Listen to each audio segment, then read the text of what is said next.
Imagine how strong your business would be if you kept every client for life. In this episode, we are talking about the biggest differentiator that every business needs to have in today's fast world of AI, how you can discover the first 90-day client experience that will determine the long-term growth and how you can get it right. Learn how to spot client churn before it happens using invisible signals, and how to balance heart and data to deepen relationships without losing edge, which is right up my alley because I'm all about relationships over transactions. Today, my guest is a friend, colleague, coach, advisor, Mike Walker. He is a strategic advisor to elite entrepreneurs. He's an Amazon best-selling author and systems thinking pioneer that bridges the gap between bold vision and operational excellence.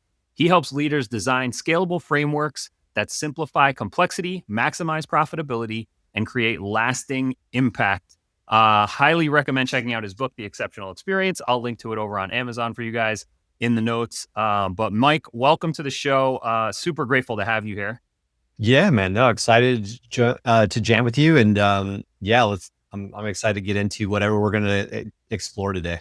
Yeah, man. I mean, this is like exactly what I love about having a show is like you and me have had so many like cool conversations over tequila over the years, right? And like all of that just stayed at the table. And so now we get to kind of have that valuable conversation and get your genius out in front of more people. So that's what I love about having these conversations with the great people in my network.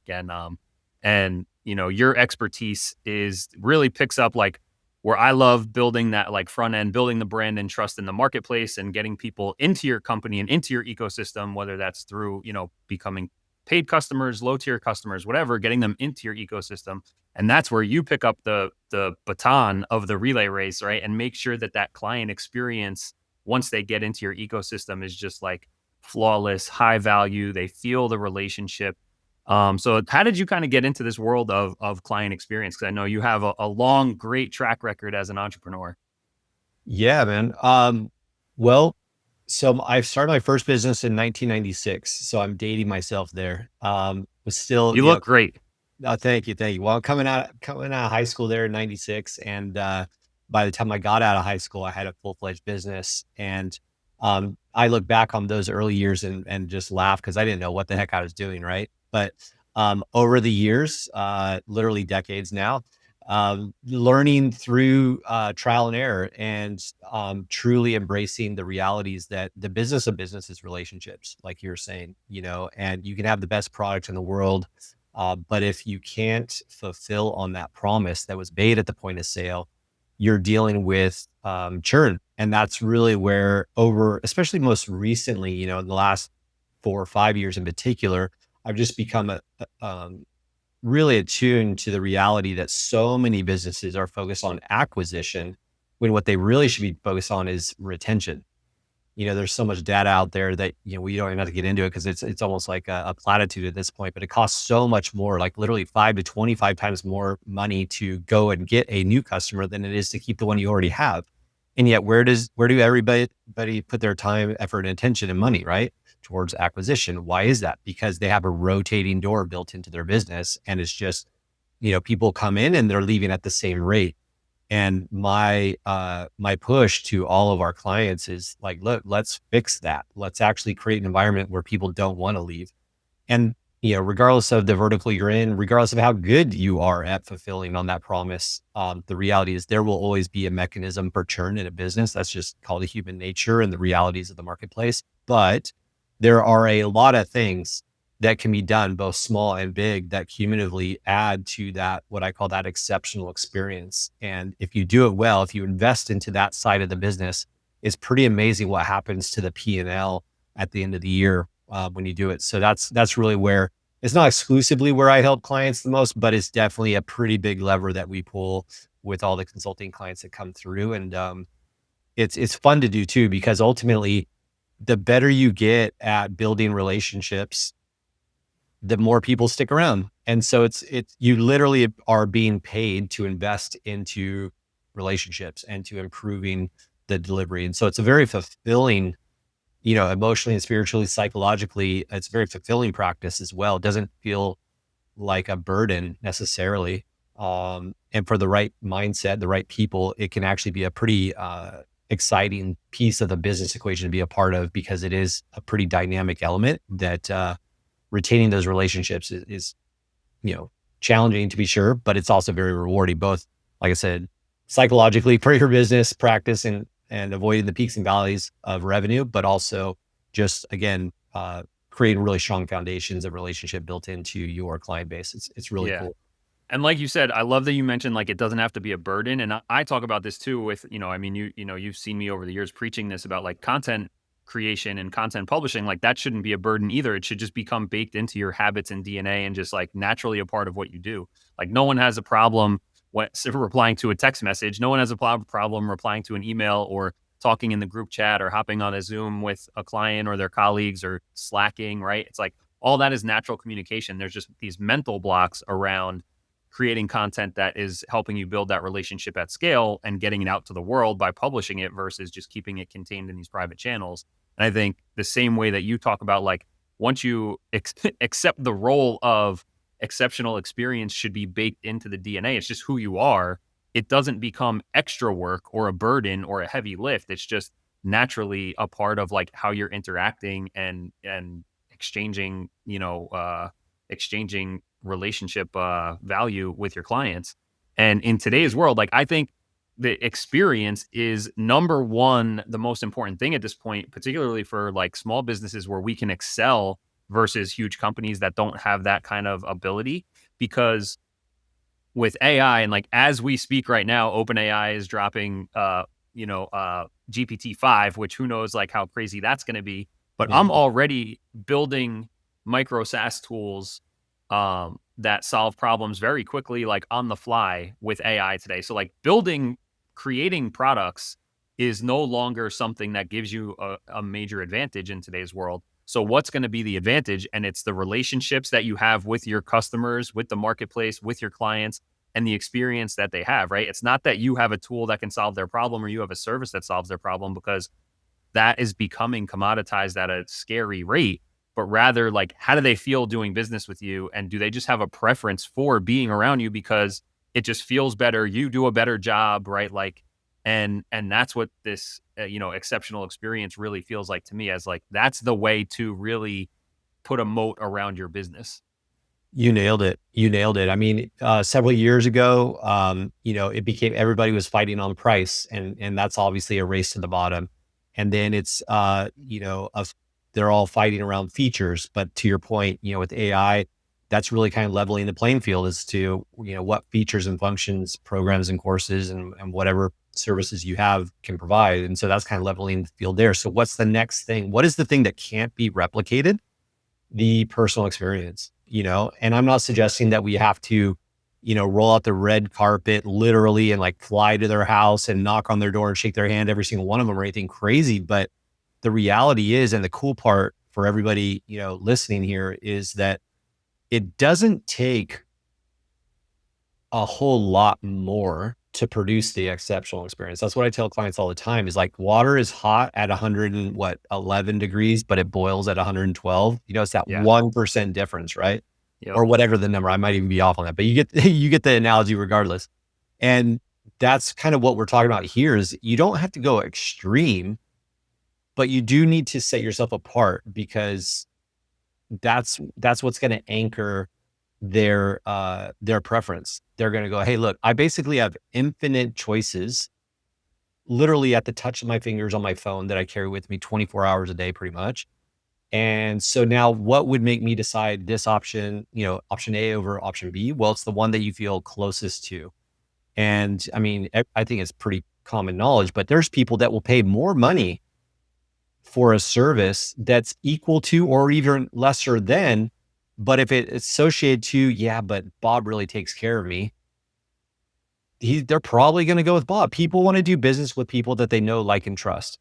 And that's kind of the irony of everything that we're going to be experiencing, in my opinion, in the upcoming revolution of AI and how it's going to impact industry, is that as much as that will be true and it will absolutely change the dynamics, the irony, in my opinion, is that the human component is going to become even more valuable, because it will become so much more rare. And when people know that, yeah, I can get great answers from a robot, to be sure, but I've been to Bob's house, or I've been over to Bob's events, or Bob calls me every once in a while and just jams about family or going to Disneyland together. Like, that's the thing that's ironically going to separate you from the pack, and it has nothing to do with the business or financials or anything. It's just the relationship. Right. And Yeah. so that's both a challenge and an opportunity at the same time. Yeah. I think when you can lay out what you've done, in your book, so everybody make sure you go check out the exceptional experience. You can get it at thegrowthsuite.com/exceptional experience. That'll redirect you over to the book on Amazon to grab. But when you sit down and like, again, it's the kind of thing where, okay, if you wake up in the morning with no plan on how to do it, but you want to do it, like, okay, now you're just constantly like, you're draining energy thinking and trying to figure it out and like, oh, what could be like a grandiose thing? But if you really sit down and like just go through a plan that you can use and a system that can scale as your business scales, where it's like, okay, when we get new clients, here's what happens. And we know that's, okay, that's an easy lift. We're sending a t-shirt to every new client, right? Like, oh, at the 6 month mark, we're going to touch base or whatever, right? Like, oh, every Friday morning, I'm going to just go through a queue of like, and pick out a random client to shoot a text to and, show some love, like whatever. Like, once you just sit down and kinda get it out of your head where you're trying to think of everything on the fly all the time, like, that's where things feel heavy. But when you just have, like, a simple roadmap for it, which, you've laid out in your book and in all the stuff that you put out to the world, which is awesome. One of the big things is like, all right, we get the client, like you said, like, all right, there's the sales transaction of them becoming a client. How important is that first experience in that first 90 days? And like, what does a really great first 90 days look like for a business getting new clients? Yeah, fantastic question. And it really does come down to those first 90 days, momentum, right? Like I say it all the time in real estate, what is it? Location, location, location. In business, momentum, momentum, momentum. It's exceptionally difficult to generate. It takes a lot of grunt effort. And then, but once you've got it, but you really want to keep it, right? And it's precious because it is so difficult to generate. And there's a lot of friction points along the way. And so, kind of a visual analogy that I would share here that should be easy to translate is like, just imagine that you have a hose and you're trying to move water from one end of the hose to the other end of the hose. Well, that hose is 90 days long, we'll say, and you have all these little kinks in that hose, right? And so the easiest way to kind of wrap your head around it, it can be very overwhelming. You go, oh my God, I got this 90-day long hose and all these kinks. What the heck do I do? It's like, no, don't go there. Just focus on the very first kink or friction point in that hose. Because it doesn't matter if you solve the one at the very end, if there's water not even getting there because there's so many other things roadblock, ahead of it. And so literally you just have to go into that systems thinking mindset of like, okay, what's the very first instance? As soon as I onboard a client, what happens next?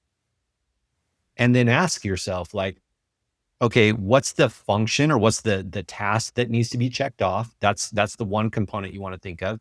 But where a lot of people miss is they forget about how the client feels at that step. We've all bought something, and then what happens 24 hours later after a big expenditure? You're like, what did I do? Is this the right thing? Right? You're staring up at the ceiling at night, wondering if that $30,000 investment was the right thing, and you haven't really heard anything. So you're like, right?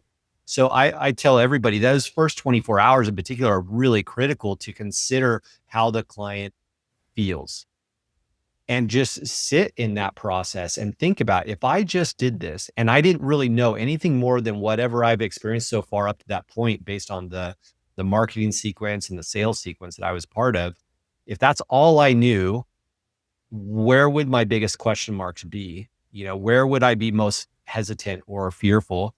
Address that. Just address that. Like, let's make sure that as quick as we want to get them onto your website or into the course or, booked for your next service or whatever it is that you do, that is important because they need to know what comes next. And those are, in my opinion, be the first two things you really want to think of. Do they actually know what to do next? Like what to expect? Because the human brain hates just unfamiliarity and hates not knowing what's coming. So get that off the table, tell them what's coming, at what time they should expect it, and then also address the emotional side. Like, how can we make them feel good right now so they feel confident, so they feel like empowered by the decision they made? And so this is the type of thinking that you really want to think through every step of the way, not just the process and function, but the emotion that is attached at that point. And I that think emotional that's such a world is going to be huge different. thing. Yeah, Yeah. that's such a huge thing that people overlook when they like if they're whiteboarding out, they're like, "Okay, here's the information or here's the deliverable," and it becomes a task list. And then they're just kind of like throwing it over to the client, which is fine, but that's kind of like bare minimum. Like, yeah, that's what they paid you to do is to give you those things, but not enough people, a very minor amount of people are thinking about how do they feel when they get this, right? Like what's the language you're using in your emails that are going out, or like, what's your even energy, what's your energy and emotion like? Like whenever I'm bringing in new clients, I always love to be super enthusiastic and congratulatory, right? Like reinforcing that, like, oh, this is awesome and welcome aboard. You made the right choice. Congratulations. You're, getting momentum. And I think especially for service businesses where there's a long period of and a lot of work that has to go into producing the results that they ultimately paid for. How do you create a quote unquote fast time to value so that, they do feel like things are moving and there's momentum like you mentioned before. But like it's like, okay, well, you hired us as a marketing agency and we're going to help you get more leads. It's like, well, in 24 hours you're not going to have 100 new leads from when you when you enrolled in the program, right? So it's like, Mhm. how do you get that fast time to value in a way that like gets them excited and builds that momentum when there is a longer timeline for a quote unquote tangible deliverable like that? Yeah, fantastic question. I really am a fan of like roadmaps. When someone is onboarding, give them the checklist to hit. Give them something to where they feel momentum. They're generating moment. They're like, oh, did that. Ooh, did that. Right. Especially for people that are success oriented or results focused, which typically is tied to a business environment. If you can give them a little list where there's these micro wins along the way, I think psychologically that's a cool way to do it. Yeah, that's Um, great. I also think that one thing that we do over on the wealthy consultant side of the business, one of the businesses I'm partnered in, is for every one of our high ticket consultant clients that come through, we have both a welcome call, which is within the first 24 hours of their contract being signed. It's just a 5 minute, 10-minute max. Hey man, welcome, excited. Just put that human touch, right? Again, we're trying to eliminate any type of, oh my gosh, I just dropped 30K for this mastermind and software and all the things I got, which they're excited about, but it doesn't matter. Like you want to kind of like really make sure that they know that there is a person they can reach out to and even text back if they have Yeah, questions. So we immediately make that connection right away in the first 24 hours, usually like 12 hours or less, honestly. Same day to be sure if we can, unless it's over a weekend or holiday or something. But if it is, so here's a little pro tip. If it is over the holiday or if it is late at the end of the day on a Friday, for example, that the sales team has gotten this person, engaged and enrolled, we have made sure that the sales team understands the dynamics of what happens next. And they can frame that client, hey, Bob, good job, man. I'm so excited for you. We got you on board. You're locked in. So you literally are going to have first attention of the team Monday morning when everyone gets back in the office. So for now, lay low, just be excited. They already know, I've already messaged them in Slack that you're queued up for Monday. So until then, put your feet up, be excited, blah, blah, blah, whatever. Right. But the right. point is Yeah, like, that's one thing that I think a lot of people miss too, is that the dynamics between the sales process and person and the client services person and process, we try to make that feel very blurred to where yeah, they can't really tell that they just got transitioned to an entire different department. I mean, how often have you been in like a sales environment, bought something, you were being courted essentially by this person for days or even potentially weeks.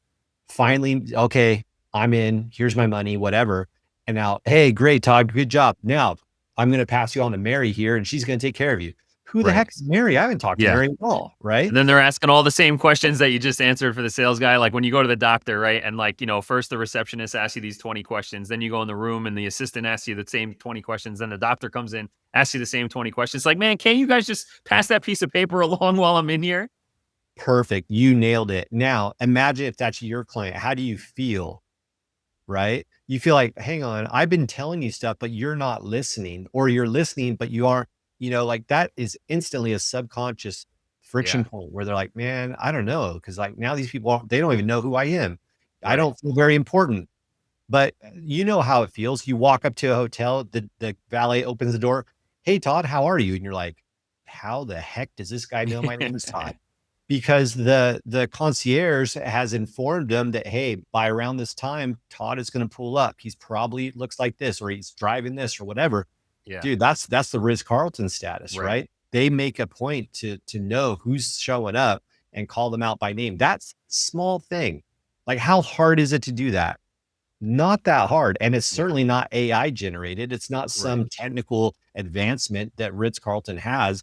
It's attention to detail, attention to the relationship, and calling somebody by their first name, even though they have just showed up for the first time, instant impact that lasts a very long time. And that's the kind of differentiators we're talking about. You don't have to wow them in major, expensive, elaborate ways. You have to think about address the human emotional side of the experience that you're creating. And that, in my opinion, is far more impactful. And ultimately, it means it'll be far more profitable for your business as well. Yeah, for sure. And a big thing in all the different functions and areas of a business, like, the brute force that is typically from a service business owner, like they've got these skills, they start their company because they're passionate about it and they're an expert in what they do, and they start getting clients, and it's like hustle and grind from their network and business development and trying to grab referrals, and that like reaches a cap. And that same thing happens on the customer experience side and the client services side, where you have to now, like create new ways that have more leverage. And it's like, it's the simple and easy and light systems that will help you scale, that take you from that initial brute force phase one of business into what can be phase two, and then gliding with more momentum into phase three and four. And it's not just about like, all right, now we have systems, but it's actually like also an identity issue for an entrepreneur who they're used to being the person who does all this stuff and their hands are dirty on it, and it's their expertise that the company's built on it, and they've always had that, like they were the salesperson and the client, so there was no handoff. And then then as it starts growing and they feel like they're losing their touch, but it's like on paper we could say, and literally on paper, here's the playbook. um but it also takes an identity shifting, which I've got Mm. some great episodes with my coaches, Jason Parker and Lisa Carpenter, thegrowthsuite.com/leaders, to check out the previous episodes where you can start working on this identity shift. But, is that something that you see with entrepreneurs too, is like letting go of the old way to become a new person in the next phase of their business? Yeah, massively. I love the word identity that you're using there. I totally agree because a lot of people stunt their own growth as an entrepreneur and they don't know why. It's that proverbial glass ceiling that they hit, Yeah. right? It's because you're literally operating on an old paradigm, and the way that you were doing things is no longer sufficient to grow the next level. If you are not operating as an entrepreneur significantly different, if your daily life does not look significantly different 12 months from now, you're doing something wrong. Like you're moving, you're going fast, but you're driving in a cul-de-sac, not a freeway. And that movement is very deceptive. You're like, yeah, Okay. yeah, but we're doing it. We're doing it. We just got to do it more. It's like, no, no, no, that's not how this works. It has to be done differently. And systems are ultimately what will uncap that growth potential. There's lots of manual processes. Eventually you need to go into automation and all that. But to be sure, you've got to realize that the only way for true scale and growth is a different operating system. Um, that brute force will only get you so far, and then it will actually become your worst enemy. And you're literally fighting against yourself at that point. So I think people logically know that, but I don't think they understand how that truly feels. Again, back to that word feel. Like it feels different to be in your business and have to know that what would have to be true in my business today so that I could literally onboard a client and have them know that they're experiencing an exceptional experience all the way through from the contract being signed to them being onboarded and generating their first 30 days of momentum. What would have to be true in my business for that to happen without me being involved? Significantly different problem to solve. Yeah. And that can only be done through systems and tools, and that's kind of what I'm so passionate about, is helping people install those pieces of the equation into their business process. Yeah. It's kind of like, yeah, I forget where I heard this analogy, but it was like, if I want to get from here to like the supermarket, I'm going to drive my car, and that's fine for the 2-mile drive, right? But if I want to get from here to meet up with you in California, Well, yeah. I got to take an airplane, right? Like you Yeah. have to change the vehicle for yeah, yes, I'm traveling in both scenarios, but if you're going that far, you can't do it you can't walk from here to California it'll kill you. Um but once we've got clients on board, they're excited. The 90 days have been successful. We've laid down that foundation and started really what could be a long-term high quality relationship. One of the worst things that happens to business owners that you know, it, it happens unfortunately more often than I would like to see it with the companies, and colleagues that I have. But getting blindsided by a client leaving is like the worst possible thing, right? Like you lose a huge chunk of your revenue that you weren't expecting or planning for. Now you're really sweating over how am I going to make payroll and keep the team busy and happy and all that kind of stuff. And so you talk about the invisible signals that can stop client churn before it happens. So, what are some of those signals that business owners need to look for so that they don't get blindsided by clients churning out without them seeing it coming? Yeah, this is where you're really, blending art and science, right? Because there's so many underlying human dynamics involved. The reality is, like we said at the top of the call, churn is just an inherent reality of all business by the nature of like human dynamics and just how we operate. I mean, the analogy I use for that is, okay, so you've been going to the same steakhouse your whole life in your hometown. You love it. It's great. Larry takes care of you. The bar manager's there. He even pours you a free drink every once in a while because you've been coming in so long. Awesome, right? But then there's a new steakhouse that comes to town that opens up down the street and it's just different. You're kind of curious. So you're like, hey guys, I'm going to go check out this new steakhouse. Does that mean that Larry and the crew there at the original place wasn't taking care of you or that they weren't providing for it? No, it's just human dynamic. You're like, I just want to go see what this is about. So that's where it's hard. And just the reality is that you can have the best system in the world and you're still going to have clients leave. And it's just important to understand what is the general life cycle of your client base. For example, if okay, on average, our clients stay with us for 18 months, but around that time, for whatever reason, that's typically when we can see clients start to rotate out. Okay, well, what are we doing at month 12? What are we doing at month 13 to help paint a better picture? It's kind of that old adage, like where there is no vision, people perish. It's Mhm. very much the same thing with clients, is that after a while, your exceptional experience becomes the average, the norm. You've now, normalized that Yeah, level. And so they are looking for what's the next thing? Like, this is good, but what's the next thing, right? And so some of the strategies, there's a lot to be sure, but one of the first things you can think of is making the shift from just being a service provider to a strategic asset, a strategic growth partner. For example, one of the first things that I tell clients when they come into our consultancy is like, look, there are going to be multiple phases of your evolution as an entrepreneur, and each phase encounters a whole new set of problems. So we're going to help you solve these first problems, but I want you to know in advance, 6 months from now, 12 months from now, 18 from now, months from now, there are things that you don't know that you don't even know yet. We yeah, do.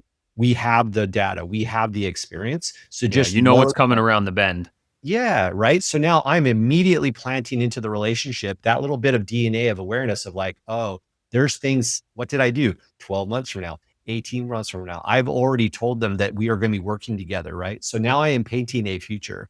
Again, like I said, Yeah, the human brain hates like not knowing where they're going. And yeah, I think that's where a lot of service providers in particular slip into is they're satisfied. Satisfied clients still leave, yeah, period.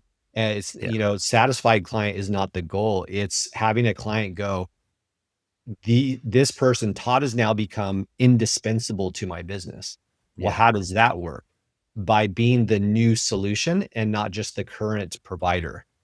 And that's kind of where churn happens is people are like, hey, this is good, but I'm looking for the next thing. Just like we all would, right? We're like, hey, yep. I'm doing good, but I'm sure I could do better.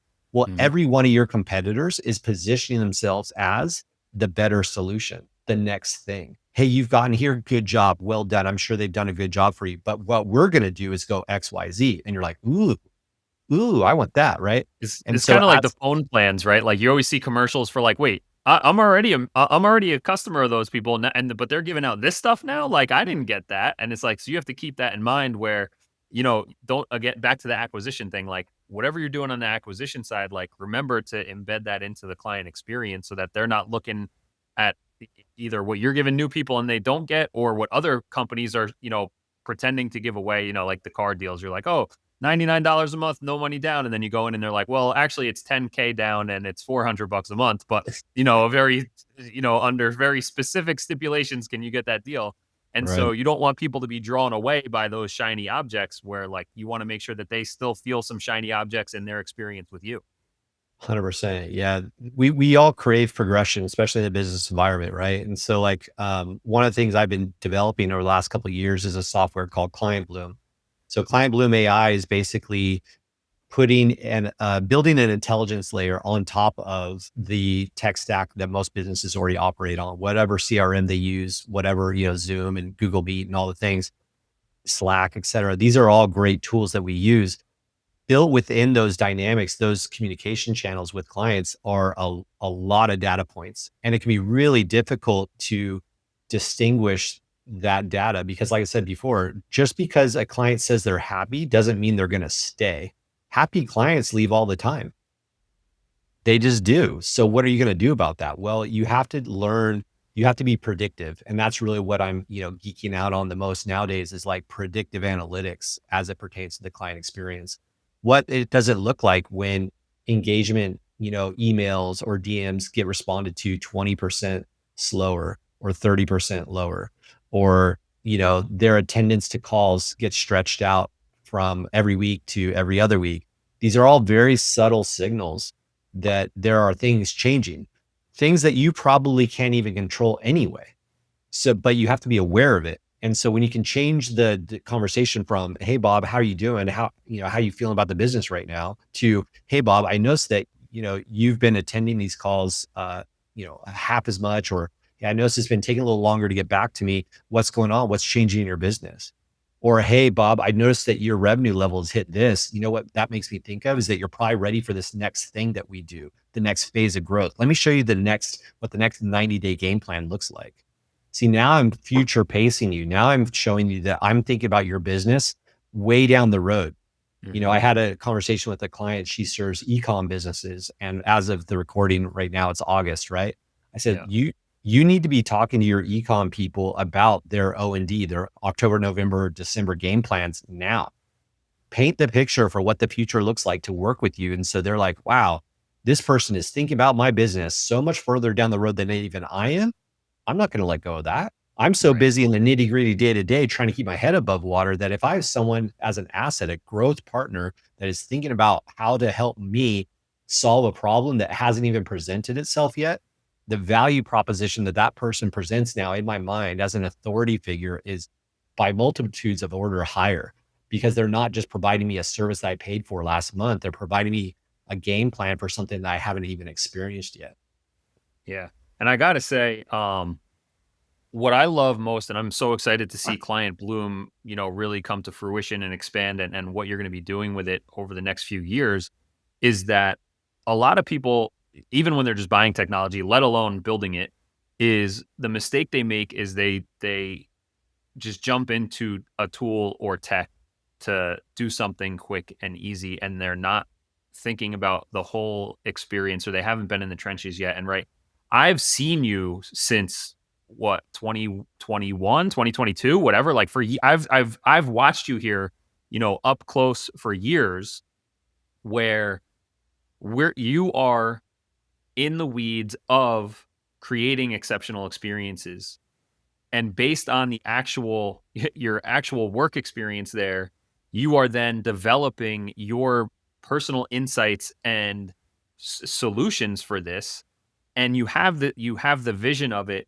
and then you're developing strategies around it, and then the manual implementation. Like I've been in the room with you when this was, a whiteboard workshop of what you're You know? talking about, right? Yeah. And I've seen you implement it in companies, and I've seen it then turn into a book and a model. And now that's all being done faster, easier, simpler through software. as Mm. opposed to like, it's not just like, oh, software is the next, is a better business model or better whatever. Like, I'm going to get into that. It's like, no, this is the culmination of real life experience and work and how many hundreds or thousands of clients and all the data that you've had over the years, that it's not just like, oh, we're going to build a new piece of software. It's that the software is actually providing a function that you've developed through this, over years of vision and strategy and tactics and getting things done, and the software is solving that problem that you've been doing manually. And I think that's always going to be the best way to buy technology and build technology that's going to really change a lot of lives and businesses. So major acknowledgement and commending you for that. Yeah, thank you, man. No, I really appreciate that. I take your words to heart, because you nailed it. Like, someone asked me earlier on when I was first, starting to map all this out and take what we were doing on a daily basis with clients, like you said, manually, literally with a big ass Google sheet with a whole lot of Yeah. columns and rows, I and saw I saw what I'm assuming is now Client Bloom as a Google sheet, right? Like, yeah, yeah, exactly. And it worked to a point, but there's still instances where, you get that phone call or you get that email, hey, Mike, I'm thinking about going the other way. And I'm just like, how is it possible that I could see all this data and yet still not catch that, right? yeah, And again, this isn't the silver bullet that's going to catch everybody, but what it is going to do is allow you to have conversations earlier, get ahead of things earlier and say, hey, I noticed that, we haven't been in touch so much lately. Like, what's going on? What's going on in your life? At the very least, even if they're still going to leave, at the very least, what it allows us to do as business owners is serve the client better and make sure that, hey, if they are going to leave, fine, but let's have the conversation. Let's call them before they call us.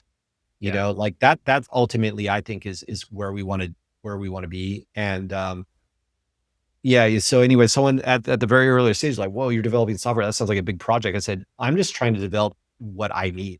right. Like, honest to God, if no one else bought Client Blue, if no one else enrolled in what we're doing, Yeah, it's I don't still even care. saving you. Why Yeah, school me for all my yeah, other businesses? So I'm like, right, I would still do everything we're doing, right. if it was just an internal tool. And so I think that's also what's making people enroll into Client Blend is they realize, like, okay, the team behind this is literally using their own software to run their Yeah, software.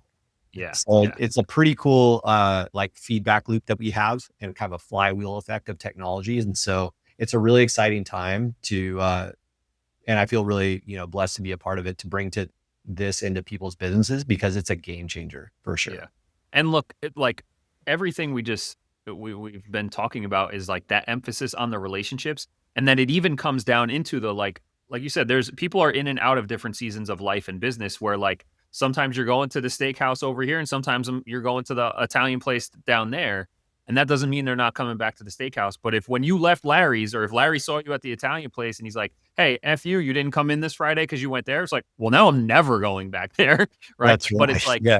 if when you can part ways more than amicably, but in a very respectful and compassionate way, then that becomes lifelong relationships. And even if there's not a paid engagement at the time, it's a lifelong client relationship where now, hey, if someone comes to me and you're at the Italian place and they're like, man, I want to go to a steakhouse, you're going to refer them to Larry. But if Larry gave you that middle finger walking out the door, you're going to say, oh, don't go to Larry's place because he's a jerk. Go over here. Right. So just that strong emphasis on relationships throughout the entire stage of like when I talk about like creating and cultivating the relationship initially through all this stuff that you're talking about once they become clients in this exceptional experience, and then even when the seasons change and it's time for them to leave, and really making that proactive on your part, like to be able to make it a good relationship no matter what is awesome. And so in the last like couple minutes here, I just want to hit on this because we really got into the kind of tech side of things with having a tool like Client Bloom available. How do you balance that heart and data and technology where you can, have those real relationships, authentic relationships with clients that don't feel like it's just an automation tech tool, pinging them, uh, but still using technology and tools to kind of lift a lot of weight for you so that you're not buried in it. Yeah. Love that. One of the features of Client Bloom that we're working on now that will be rolled out later this year is being assigned a personal agent. So each workspace, what we call workspace, or their instance of the Client Bloom software, has their own custom AI agent, a business intelligence agent built in that they even name. They give them a name, right? And so, Todd, my agent, is going to know everything about my business from an analytical perspective, but that doesn't negate the necessity and the value of having a human connection too. And so when I, Mike, call you, Todd, yo, Todd, saw your workspace, I saw your agent crushing it, good job. But here's a couple of ideas I had for you. Or what are you working on 6 months from now, man? What challenge do you think you're going to encounter in, Q1 of next year? Let me chew on that a little bit for you. I know you're busy right now in your day-to-day ops. So let me start thinking a little bit forward for you and see if I can't solve a problem. And And so it what a doesn't major, fall what a apart. major advantage and differentiator for you to have the free time and mental capacity to do that forward thinking because you're not in the weeds of all the like, let me try and keep up with this day-to-day stuff. You nailed it. You nailed it. Yep, exactly. And that's the blending of AI technology with the human component. And that human component is going to become that 1% difference. And when Yeah. you can invest all your heart and mind into the 1% difference because all the minutia is being taken care of for you, that's the differentiator. And that's what's so exciting about the technology that's coming out, is because it allows us to invest more into the human exceptional experience side of the equation and let everything else get done that the client needs. Yeah, yeah, I love it. Well, thank you so much, Mike. I appreciate it. Everybody, make sure you go get the book, Exceptional Experience by Mike Walker. You can get it at thegrowthsuite.com/exceptional experience, or just search Amazon. Highly recommend. It's a great read. And Mike is a really great guy to follow. He puts out a lot of really thoughtful pieces on social. He's got a podcast too. You can check him out on YouTube and the Apple Podcasts. Always great value coming out of Mike's world. So make sure you're keeping up with what he has going on, and get his book and check out Client Bloom now and as it expands. I'm excited to see where you guys take it. Yeah, thanks so much, bro. This was a great time chatting with you, and excited for the future for both of us. Yeah, man. All right. Thanks, Mike. Thank you guys for watching. Talk to you later.